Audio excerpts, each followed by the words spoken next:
All right, so we're finishing up, getting close to finishing up chapter 5 here. I was very tempted to continue reading to the end of this chapter.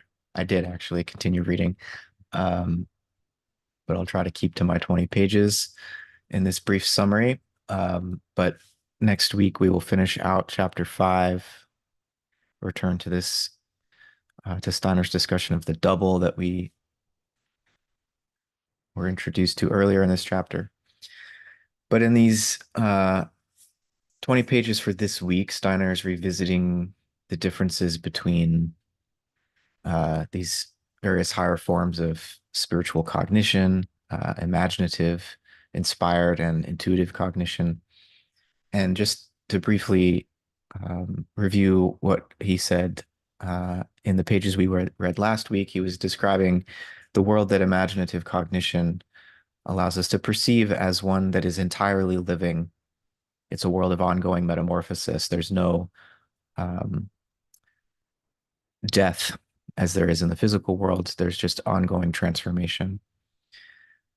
And inspired cognition grants us not only a perception of this metamorphic process, but of the inner qualities of the beings that are undergoing that transformation and that metamorphosis.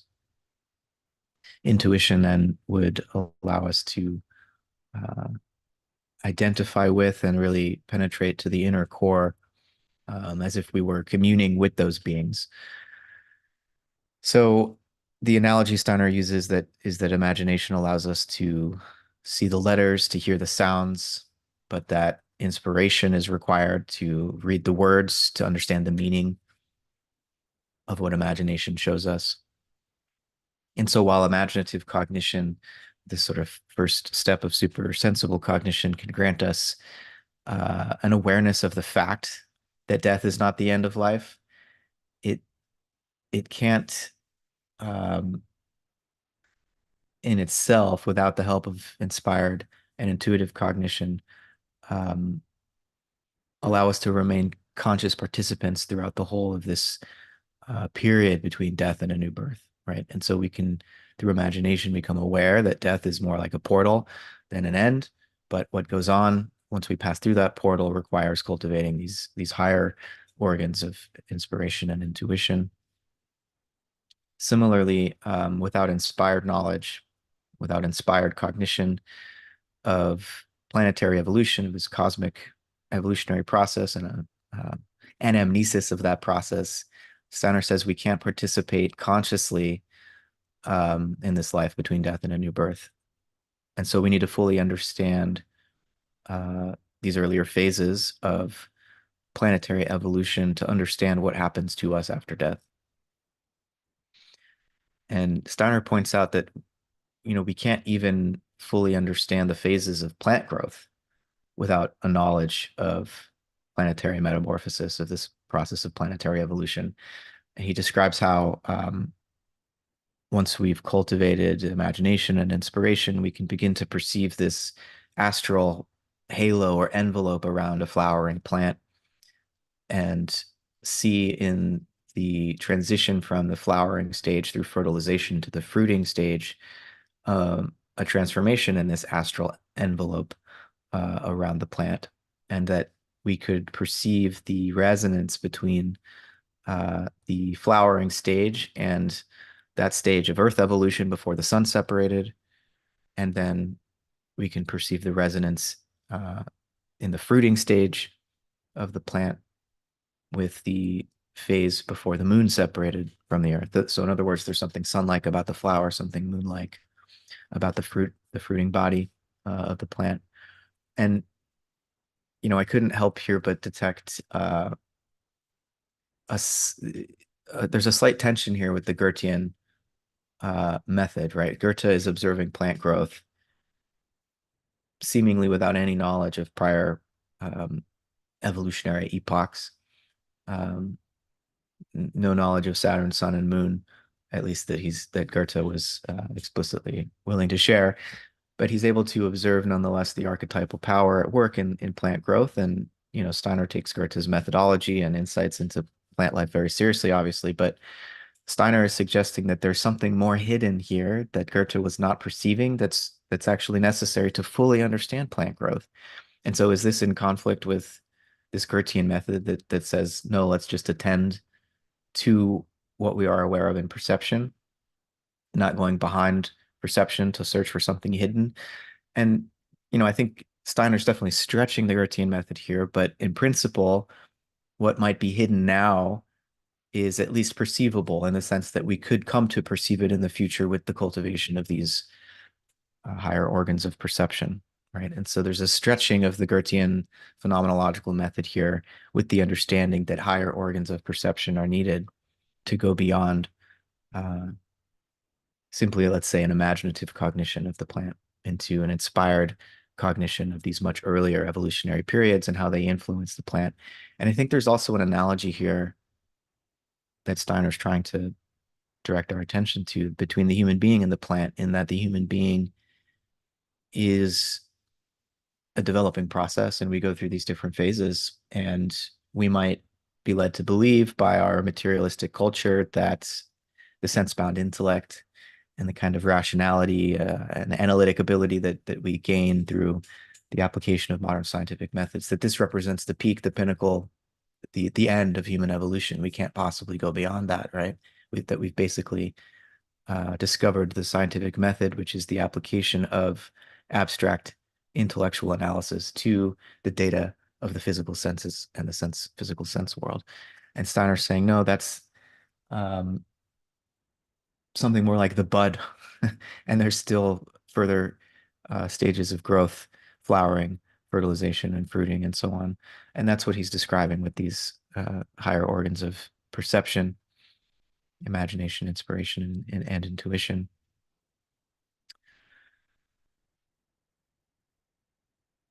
Steiner also indicates that in the life between death and a new birth, that the cultivation of intuition is required for conscious participation in the very late stages of this process, um, when we have to do only with our innermost being, that this innermost being that reincarnates. And so inspiration and intuition become important for remaining conscious in the after death process beyond the period of purification. Steiner describes meditative exercises to cultivate intuition and inspiration, and he distinguishes this from the exercises to cultivate imagination, with the example of imagining a plant and its processes of growth and decay. When we picture that, we're strengthening our imagination, but inspiration requires attending to our own soul activity. In other words, to turn our attention back to uh, the very activity of soul by which we would picture the growth and decay of a plant. And so we wipe away the image and just attend to the soul forces that are engaged um, when we try to produce such an image. And it's the quality of attention we're cultivating when we do that is leading us towards inspired cognition. In all of these meditative practices, Steiner insists that we really have to learn to um, not be carried away with our own sympathies and antipathies. And our whole personal sphere of concern needs to be not eliminated, but sort of put to the side so that we can begin to partake in these larger cosmological processes and to attend to the great phenomena of the universe, as he puts it. And we need to cultivate, he says, an attitude of reverence and devotion towards life, towards the universe, and towards other people, even in other people who we may perceive great flaws in. He says that we can still find that which is great in them and be um, in a state of reverence and devotion towards what is great in all beings, what is divine in all beings. But we don't want to go so far in this direction that we lose our own sense of self-confidence and our capacity to assert ourselves, right? And so he's not counseling a kind of selfless devotion. He wants us to know ourselves well enough to determine when our personal sympathies and antipathies are getting in the way, and when there's actually a higher sense of insight that's beyond the judgment of our sense-bound intellect, that's actually trying to guide us towards deeper spiritual realities. We should be um, confident enough in ourselves to know when that's the case, uh, but not overconfident, right? So he's counseling a sort of balance and a middle path in this process of spiritual development. He describes the way that cultivating imagination brings about changes in our astral body, but the cultivation of inspiration and intuition actually change the etheric body, and that intuition is subtly, in fact, changes the physical body as well. Um, as we cultivate these higher organs of perception, he describes a process whereby um, an etheric heart begins to manifest that both distinguishes us from the cosmic ether, but also connects us to it. And we begin to develop the heart as an organ of perception. Um, and for this etheric heart, knowledge is a single act. It's a single unified act without any division between concept and percept or any delay where, say, in normal sense-bound perception, we have the percept first and then the thought follows it. In this form of etheric heart perception, uh, the concept and the percept arise simultaneously. And so it becomes difficult, and I won't go too much into this because it's getting into the next 20 pages, but as Steiner also discusses in Philosophy of Freedom, when we reach this stage of spiritual cognition, it becomes very difficult to distinguish what is our own doing from what we are, in fact, observing, because the difference between concept and percept is dissolved, right? And so there's nothing that's simply given to us passively that would be separate from what we're actively doing uh, to connect and understand what would be given to us. And so it requires a much higher degree of discernment to determine um, when we're trying to perceive in the spiritual world what is my doing and what is the objective spiritual world itself. And this is why all of the um, moral the emphasis that Sauer's placing on moral development here, so that we really get to know ourselves.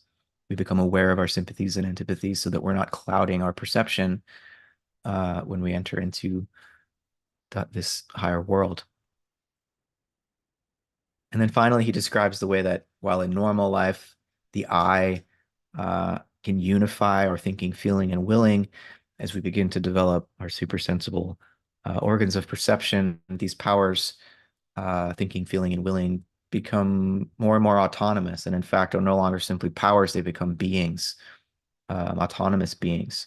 And so it requires a stronger sense of self, a stronger I, to guide these beings, which begin to appear to us once we've crossed this threshold as they begin to appear to us in the same way that minerals, plants, and animals do to our physical senses.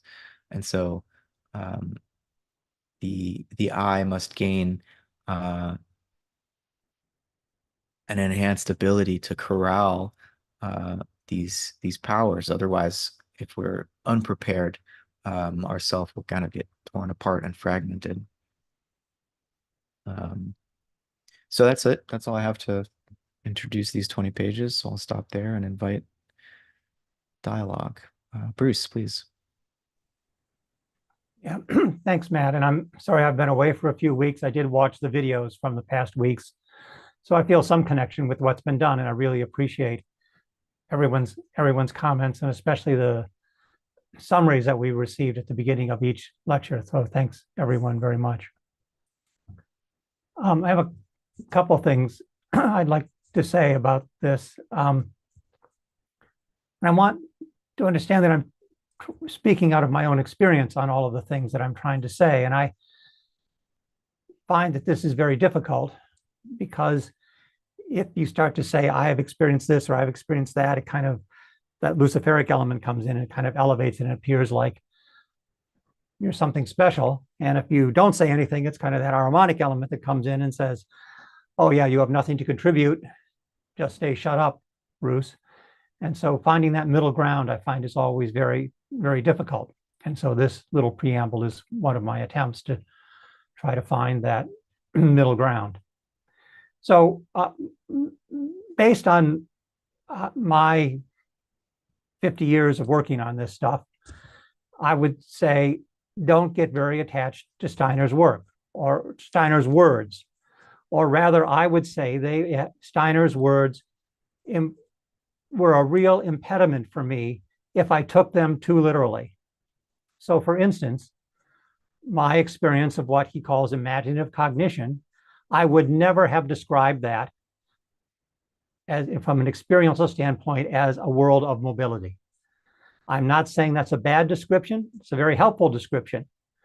But if I tried to look at those experiences that I was having and label them with that label, it would have gotten in the way of what I was experiencing. And so somewhere in the early 2000s, I decided that I was going to experience what I was experiencing and just to hell with everything else. And that was really helpful because I could then pay attention to the experience and not the labels for the experience. And if you look at what's happened in the Anthroposophical Society since Steiner's death, I mean, I think it's reasonable to say that anthroposophists as a broad group, not at an individual level, there are individual exceptions to this, as a broad group have gotten so attached to his words and so attached to his system that they have gotten in the way of developing their own experiences. So I really caution about taking these words too seriously and trying to match what you experience to Steiner's words. Experience what you experience, and you will later find if the words have a meaning to you. The second, I guess I shouldn't say, I don't want to say too much about this. I'm a botanist. I study Goethean methods. What people say Goethean methods. There is no scientific method. There is no Goethean method. Those are all, I don't know, intellectual constructs that we say so that we can talk to people and say, oh yeah, I'm doing it right. I'm doing the scientific method here. I'm doing the Goethean method. Yeah, those things don't exist. Goethe's archetypal plant is, to me, in my understanding, an experience in the imaginative world. That does not mean, to me, that is an experience of an ultimate reality that we should take and try to apply to all plants. Goethe's experience of the archetypal plant does not work in all plants. There are hundreds, thousands of examples. The whole group of monocotyledons does not work in Goethe's metamorphosis. And that's a very interesting fact. There's a lot of stuff we can do with that to look at what the monocotyledons are and how they work. But they don't go through the same kind of metamorphoses that Goethe talks about. And we shouldn't blind ourselves by saying, yeah, Goethean methodology, Goethean things gives us some ultimate look at reality, and we should follow that. It's a picture. It's a picture of one man's work with this, and I have a lot of respect for it. It's been transformative in my life. But I'm saying the same thing. My second point is really the same point. Don't get hold up on these descriptions. These are people's descriptions of their experience. Your experience may be slightly different, and that's really what I think you need to really pay attention to. My third point is directed to Angus's quote in the chat about the experience of of a plant coming into flower. So I have offered courses where I led over a period of weeks, but could do it shortly, people to an experience of that kind of experience that Steiner describes there, an imaginative type of experience of what happens in flowering. And I would love to do that again. There just isn't the opportunity that I know of to do it. What I need to do that is I need a place in the world to do it. And if you're ever interested in talking to me about how we do it, we need to talk about what those places are. It has to do with how plants relate to the etheric world in different parts of the country. And I need people to come and say they want to do it, and that will take a time, at least a weekend, to experience in this with me. But I would love to do that again. I just don't know how to bring that about. And so this is my offer to the people here, but also to the people who might be listening. they can find me on the internet and say, we're interested in this. Thanks so much. Yeah, thanks, Bruce. I said I was very tempted to say more about the last 20 pages of this chapter, but in light of your first comments about, anthroposophists taking Steiner so literally, I wanted to just read one sentence from the final page, final paragraph of chapter 5, where he says, "The path to higher knowledge that has here been described is one that is adapted for souls who are incarnated in the immediate present. It takes for its starting point the situation of a human being of today, living under any of the typical conditions of the present age." So we're over 100 years later. Is it still today? Not sure. Um, and certainly, you know, the I think the Gertian method, just as the scientific method, there are really many methods, right, in different sciences that are used to justify findings. And I think there's certainly much more work to be done. We're in the very beginning stages of this type of phenomenological research that takes even just human subjectivity seriously, much less the cultivation of higher organs of perception. So, yeah, appreciate your comments. Max, please. Hi, everybody. Thank you, Bruce, and thank you, Matt. In light of Bruce's comment, it seems, and also the readings that we did today, it seems to me that there are two ways to go wrong, and because there are actually two necessary conditions for the correct path of development. And one of them is knowledge. These are necessary, each one of them is necessary, but not sufficient by itself. The first one is knowledge, and the other one is capacity. And it's in every way comparable, analogous, and even identical to ordinary perception that we have. It's just that we don't often scrutinize our ordinary perception. We just take it as a matter of course. But in order to see something, for example, you need an eye, of course, but you can't see something with your eye alone. You also have to have some idea of what you're looking for, and that's where the knowledge comes in. And so I feel Steiner is basically describing for us, almost reminding us what we need in any situation where we're trying to perceive something. And this situation happens to be in immaterial, non-sensible phenomena, but the principle still holds. And so Steiner is laying out concepts that by which we can structure the non-sensory percepts we receive. But that alone is not enough. For the same reason, a body of water can't reflect the sun or the stars if it's agitated and turbulent. For the same reason, our minds and our souls need to have achieved a certain order and harmony to be able to function as an organ of perception in that way. And so there's where the question of capacity rather than knowledge also comes in. But they have to dovetail in order for us to move forward both of those things together. And one alone is not enough.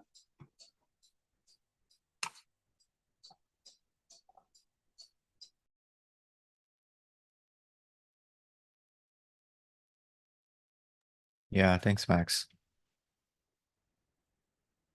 I mean, I keep coming back to this tension I sense in the approach of Goethean phenomenology versus what Steiner is attempting in this text, where he's explicitly telling us he's providing us with concepts that we don't have the percepts for, so that we would know what we're looking for when we do develop the perceptual organs by which we could verify what he's describing.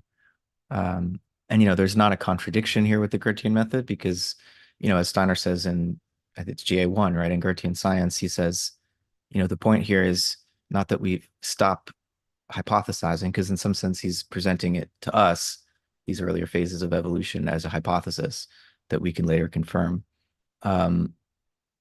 Even if for him he has the evidence and the site that would verify it already.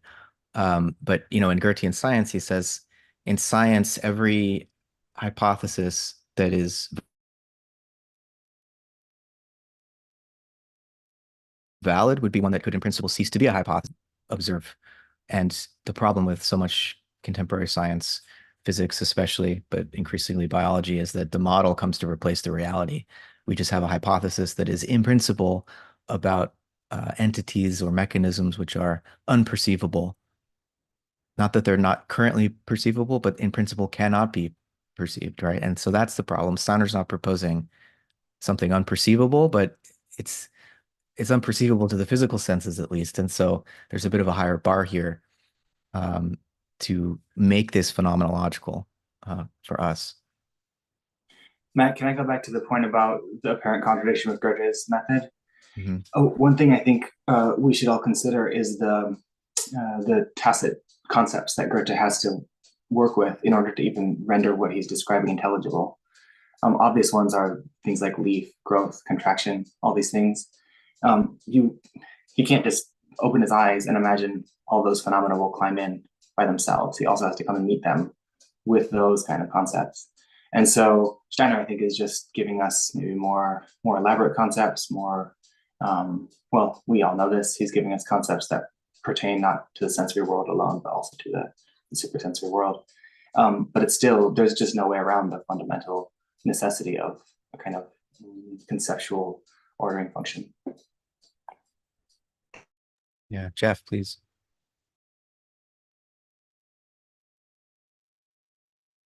I'm not sure if this contradicts what Bruce was saying, but I do find this meta-analysis from older anthroposophists who are doing the work and have accomplished a lot, as Bruce has, to be a bit obstructive to me and my work, as well as it's sort of impinging upon my freedom, and perhaps that's my perturbed waters, as Max says. I think what Max is saying is really important, and I'm not really sure we're talking about developing new. Let me make a proposal that we may not be talking about new perceptive organs. We may just be talking about latent organs, or organs that aren't even latent to say. Well, first, let me say that concepts are organs of perception in my experience, and um, depends on how we treat them. If we enliven them and keep them alive. And this idea that, like, these concepts that Goethe had when he approached the plant, as Max so beautifully describes, there were also other concepts. He rejected the notion that the human subjective organism is somehow secondary or less real in this process. He proposed that the human being was an instrument, and not separate from nature, but um, could sidle up alongside of nature, say. He wasn't naive about self-consciousness. I think he didn't have an elaborate, explicit evolution of consciousness, but he certainly implies it in his work. So he did have these concepts, and the reason he approached this work was driven by a deep faith in his own connectivity with reality, uh, and a rejection of the notion of a secondary self. Also, I will say, when I read this chapter, uh, um, I was brought, I was deeply moved uh, toward reverence and humility, and that this chapter is, or this part of the chapter, I'm sorry, is a deep description of the psycho-spiritual organization of my being. It speaks to me deeply, profoundly, and and helps to fasten an intimacy for me, helps to an existential intimacy with the realities of the psycho-spiritual organization that is common to us all, and unique, and also unique to ourselves. And so I find that I can draw on tons of individual experience, both as a 10-year-old and as a 61-year-old, as relates to the developmental phases and stages that I've gone through, and experiences that I've had that are deeply resonant with every word that drips from Steiner's pen on this one, on this section. I found it profoundly intimate. I found the insecurity I feel, like being in a room with somebody, say, of Matt's caliber, of a professional philosopher, and I aspire to have the same sort of rigor, and I have an awe and reverence toward Matt, toward others, toward Bruce, for that matter. In the past, we've been in the same room together. And that's the exact same experience that he's talking about preparing yourself for when you invite spiritual beings into relationship through these initiatory processes. It makes perfect existential sense and phenomenological sense to me. It's not abstract. It's not of another time. It's of this time, and it's very intimate. Thank you.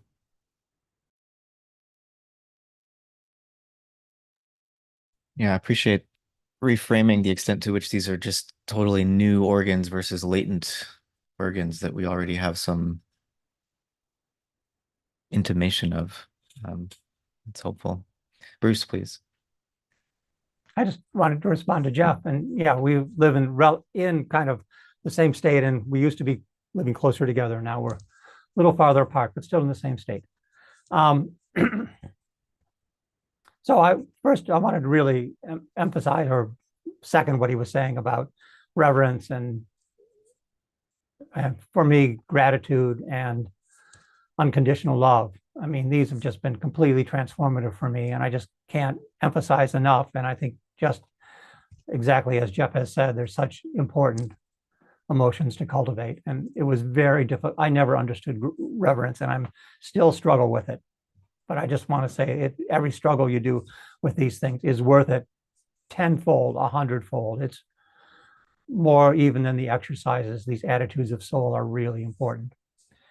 And the second was a question for Jeff. I think you said that the kind of thing that I offered at the beginning was not helpful, and I'd like to ask you to say more about that. I think that's great. I'm glad to be not helpful, but I want to understand more how I'm not. I can respond by saying that for me personally, I hear a lot of the sort of the way anthroposophy has evolved in relationship to, well, really what I experience is a sort of sibling society age group of anthroposophists. I don't really hear this from young people. Like when they read the language, I have I hear a vibrancy of understanding that sees through the language. And all I'm really saying is that this is, a lot of people are saying what you are saying, and for me personally, it obstructs the intimacy that I have with the text. And then I have to entertain this idea: is this critique one that is personal for Bruce? And you, in fairness, said it was, but it's stated so much as if to be fact, and it's stated pretty much in the same language. So I honor that it's a possible reality based on the commonality of that experience, but there's also another reality that people are having that I believe has a different consciousness that, and in some ways, finds it more relevant than less relevant. Yeah, thanks, Jeff. I mean, I think that that's really right on, and I think these things that I expressed are definitely a product of my experiences and my kind of place in the world, being born in '52 and where the society was then. And I completely agree that what's coming in with the new generation now, and even infecting us now as an older generation, is really different. And I mean, and Matt asked you, is it the same as when Steiner spoke? And I, said kind of halfway, but I mean, really, my thumb could almost go down there. The spiritual atmosphere today is so much different. It's just so easy today compared to what was going through. I mean, so when I began to have little experiences, back in the 70s, I would say, the people I respected most told me they were bullshit, that there was nothing to it. They denigrated anything I did. I've been attacked over and over again about experiences that I had. They've been attacked about the way I teach. I've been told I really didn't understand anything about Steiner. I mean, it just goes on and on and on. And that really does affect you over a period of time. And I think it's wonderful. It's great that we've got a new generation that does not have those experiences, that can come in and directly read the text and things and get something out of great. And I think we're going to see a lot more of that. For we old folks, it's really going to be, a task of how do we speak to these people, because they're going to get so much out of this and bring their own faculties in. Yeah, I'm sorry you had that experience, and I think I know one of the individuals who's no longer with us.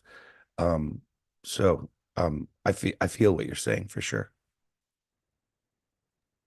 I want to pass it on to Angus, but I just wanted to share that something that's coming out in this exchange for me is the way in which, scientific materialism over the last few centuries has really emphasized the extent to which to do science, you have to check your personality. You check everything that's individual about you and just toss that because it's not relevant for knowledge of reality. And this spiritual science that Steiner's trying to develop, I mean, he's cautiously saying, like, become aware of your own sympathies and antipathies and don't project your little self onto the universe. But at the same time, when you enter into the spiritual world, it's as much you as it's not you. It's as personal as it is universal. And so it becomes very subtle. We want to welcome each of our individual uh perspectives into this at the same time that we're striving for something cosmic that we can share that's In, relevant to all of us. in fact, Matt, just briefly, Angus, in fact, those are the organs. Yeah. The structures of our personality are the organs of perception that he's asking us to develop. So Yeah. obviously, if we go univision, we're degrading an organ if we develop the ability to see multi-perspectively, then we're developing the organ. Yeah. Yeah. Angus, please. Yeah, I wanted to continue the topic that Bruce and Jeff have been talking about, a reflection on language. Last week we looked at the etymology of angst and anxiety and that type of thing. And I think it's really interesting. I mean, we could say don't read Shakespeare because he's too difficult. Don't read Dante because he's too difficult. Don't read Goethe because he's too difficult. And there's a certain amount of validity to that. It's too bloody difficult. And they're using words that I'm not used to, or they're using words in different ways than we currently use them. But part of the joy of digging into older literature is the discovery of a deeper meaning of words. And I'm going to give one sort of very trivial example here of what I'm getting at. So the English word silly. If somebody is silly, well, that's hardly a compliment to somebody. But if you look at its etymology, it means it's from German selig. It's just the meaning. Somebody who was soulful, it's like 500-700 years ago, was considered it's like an asset to that society. That same type of faculty nowadays is deemed silly in a modern society. And I think when we're looking, this is my own personal experience, this is neither arguing for or against what Jeff or Bruce are saying, but for me, a large part of reading Steiner, and it's the same for Shakespeare, Dante, Goethe, all of these people, is you grow into the experience of language. So rather than having, let's simplify this, rather than having an engineer's definition of what a word means and believing that sticks, I've read it in the dictionary, that's the definition and that's it. I do believe that you'll get a lot more mileage from Steiner if you go in there with the attitude you're going to have to grow this concept.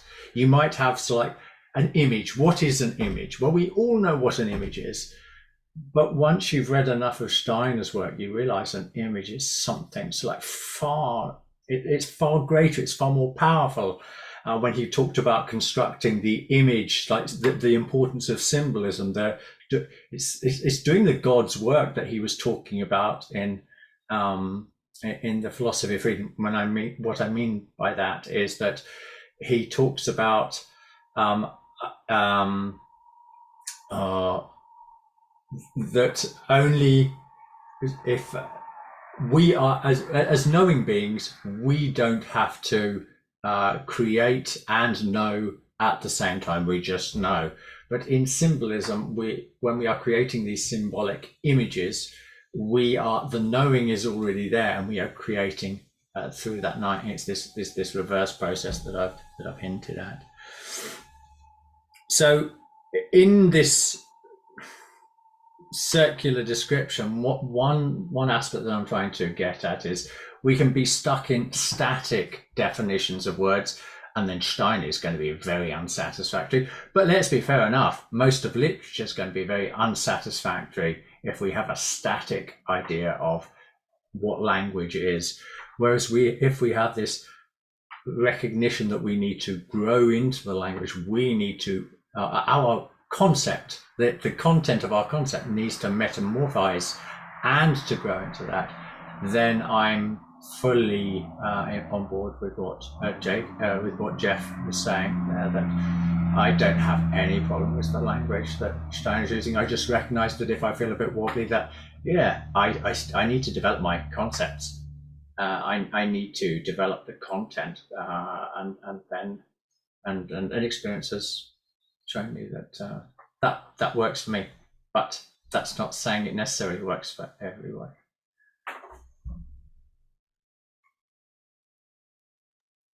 Yeah, thanks, Angus. Is it philosophy of freedom where Steiner goes on at some length about the difference between definition and characterization? Like we want to give a living characterization of a concept versus a static definition. Yeah, basically words can never, you cannot define a concept. It always goes beyond definition. It's the idea of infinity that's like we are using the whole time. A concept is infinite in its different possible manifestations, so you can never capture it. So that's a longer way of just saying yes in answer to your question, Matt. That the concepts are something infinite, and as soon as I think there was the lecture after the one that Rosemary and I were going to talk about, which is called how to experience the etheric Christ. He has this phrase which I've been wanting to find again for years and years and years, but I finally found it when I was reading that. He has this idea. He talks about truth dies on my lips, and what he means by this is every time I try to make an approximation of the truth, I'm automatically excluding something of it, because I can never capture the whole in a word or in a sentence or even a book. I can move towards it, but I am already restricting it when I put words on it. So that might be also one way of thinking about it. Truth dies on my lips. I always thought it was a Meister Eckhart quote, but it's actually it's a Steiner special that I happen to remember from many years ago. Thanks, Angus. Karsten, please.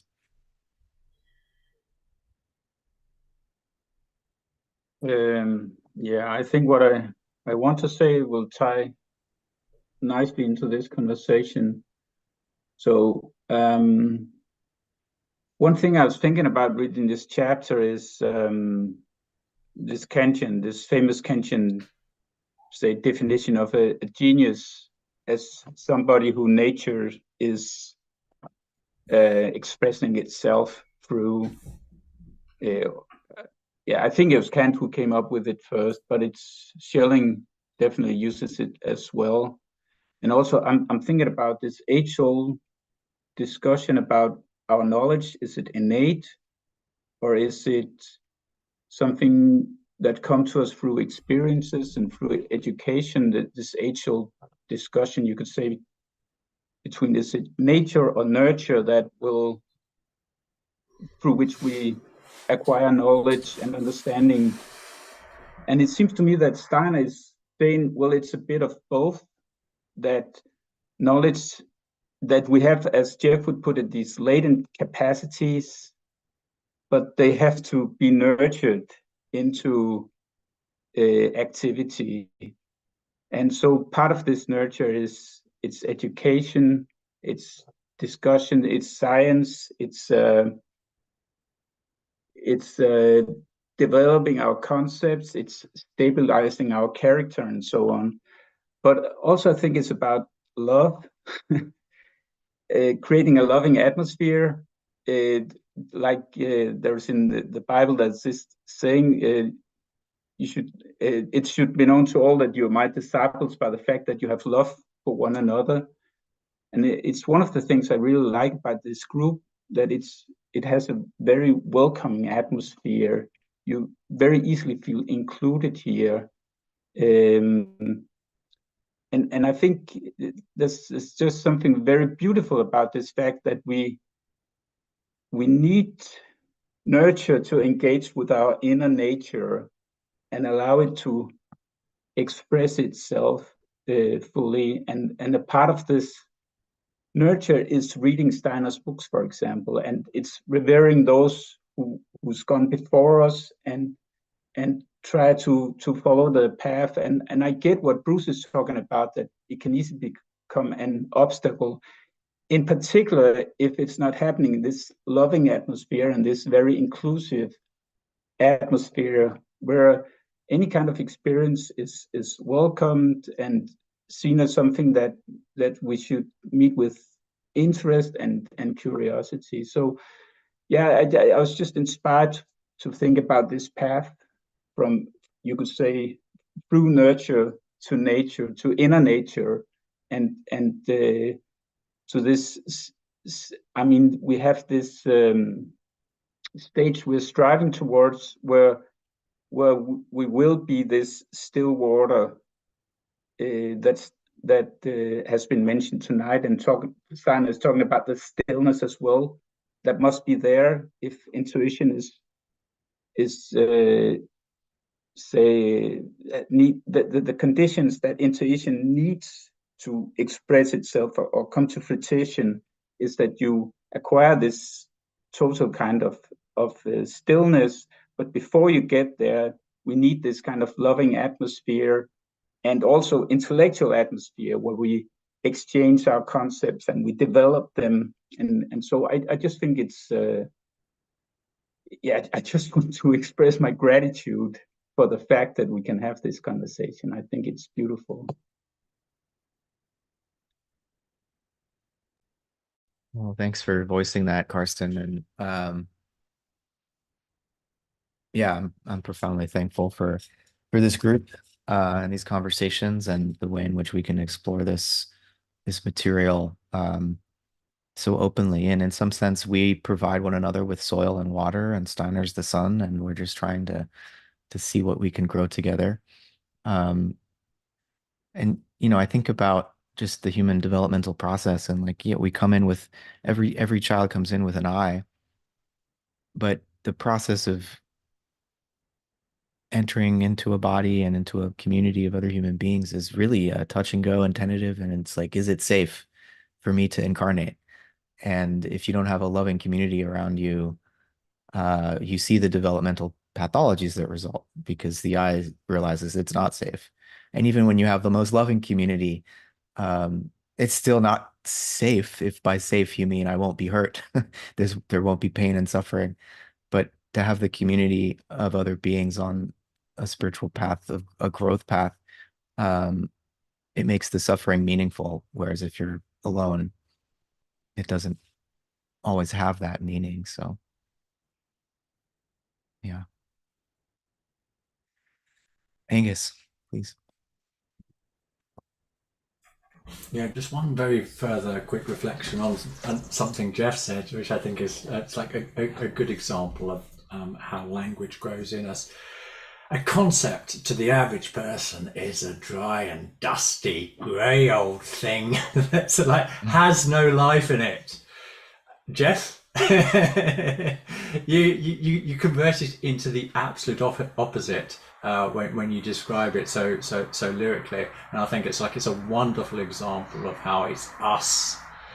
We are the beings that fill these words with content. There's very little inherent in the actual word itself. But your description of concept there was particularly well said, so I wanted to emphasize that.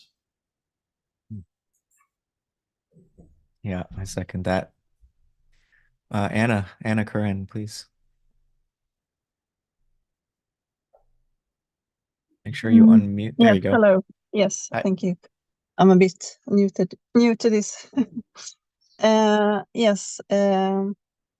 Well, I've heard from another spiritual teacher that words, and I'm not talking about words as beings now, because that's something else, and I'm not sure exactly how it works with that. But ordinary words, as we speak them, they don't exist on higher levels, as the spiritual level, for instance. And that makes it very hard to describe. Like when you have a spiritual experience on a higher level, it's very hard to describe to someone else what you have experienced. But well, one can try, of course, but and that's because words don't really exist. The other person has to experience it, him or herself, to know what one is talking about. And yeah, I can see that there can be some truth to that. So I just wanted to add that to the conversation about words. But of course, in anthroposophic teachings, it's even more interesting things to say about that, which I don't know very much about yet. But with words as beings as well, and which level they are at. I'm quite new to the anthroposophical viewpoints, and I'm still learning the language and how to speak about the levels and things like that. But I was also thinking about to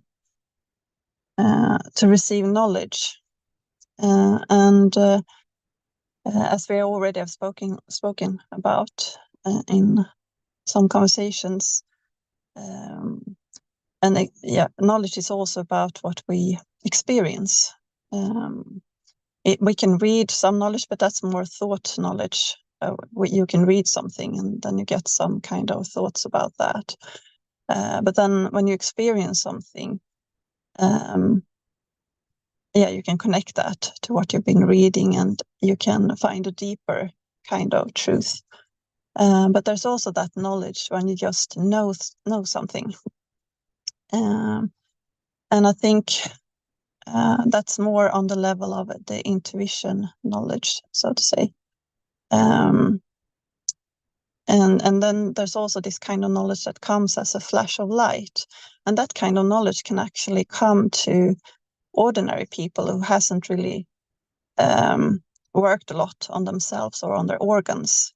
That's something that comes from God or the divine, or I don't know what you want to call it. In anthroposophic is usually God, but maybe you all here have different thoughts about that also as well. But yes, you understand me that there's also this flash of light of knowledge that can just come to you when you just know something, when you haven't really worked very much. And I know this myself, since that happened to me at the start of my spiritual path, when I hadn't worked very much on my organs. So yeah, I find that it's interesting and also important that one can receive knowledge on different levels, and sometimes it's just given to you, and at other but of course, in every other case, you really have to work for it, and you need to work on your organs and come to that place of stillness. So you're open to receive, as I see it, and so that you can receive it in the right way, as we have spoken about, that you understand it in the right way.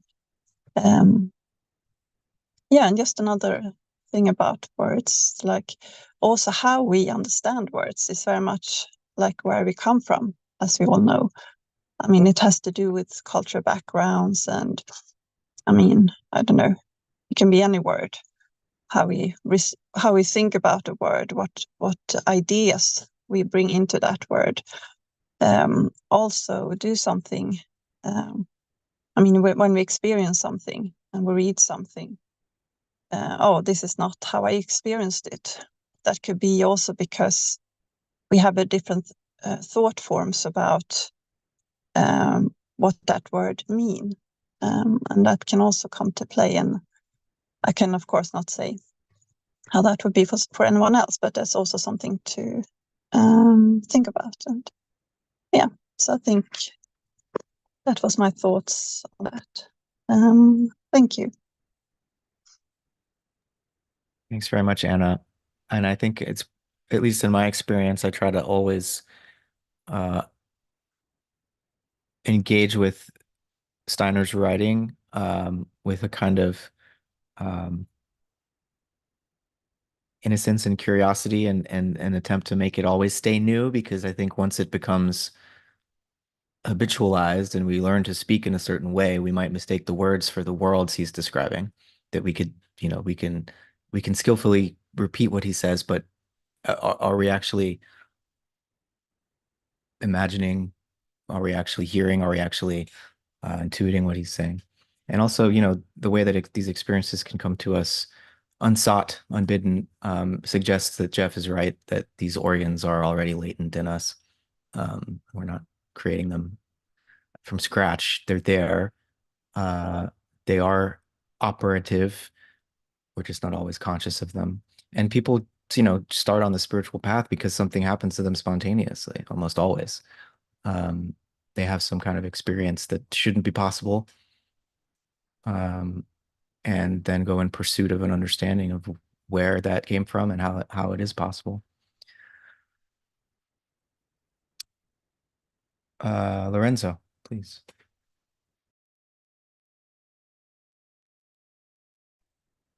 Thanks, Matt. Hello, everybody. Yeah, I just wanted to very briefly pitch an idea that maybe I will develop better in one of the next times when we read about the next senses, latent senses, latent organs. And this idea is just that we maybe could interpret these different organs as percepting different aspects of time, or let's say defining new dimensions out of what we usually consider time, and like extracting the components of a complex phenomenon that we usually just, as I said, call time, but it is actually a complex phenomenon, and that each new organ is like finding the eigenvalue, the way to extract just one-dimensional component out of a complex phenomenon. But yeah, I will develop this better when we read the part about inspiration, because then it becomes less abstract, and it was just an idea, a pitch for while you read the chapter, the next 20 pages during the week. Thank you. I appreciate that, Lorenzo. The physical sense perception is very spatial, and so yeah, these higher organs of perception definitely seem to be unfolding the complexity of time. Look forward to hearing your more detailed thoughts on that. Bruce. Yeah, I just wanted to acknowledge Lorenzo and what he's been offering about time over the weeks. And it really has had a big effect on me. I've looked at things differently from that. And where I was over the last few weeks is partly this thing behind me. This is a national park in Croatia.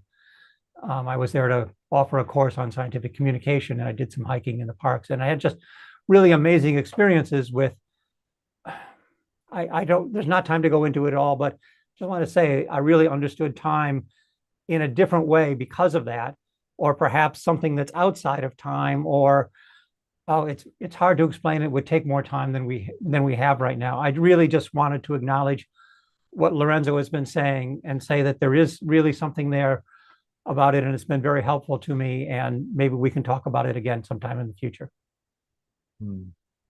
Yeah, thanks, Bruce. I mean, I don't know if anyone's had this experience of being with granite or rocks that are very old, and perceiving the way in which something seemingly material is actually a memory body, that you're seeing the presence of the past, maybe not seeing, but feeling, intuiting.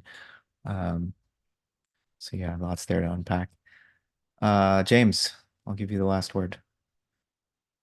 On words again, I said to somebody once, well, about not having sympathy or antipathy, and they're like, because basically what our culture's at right now.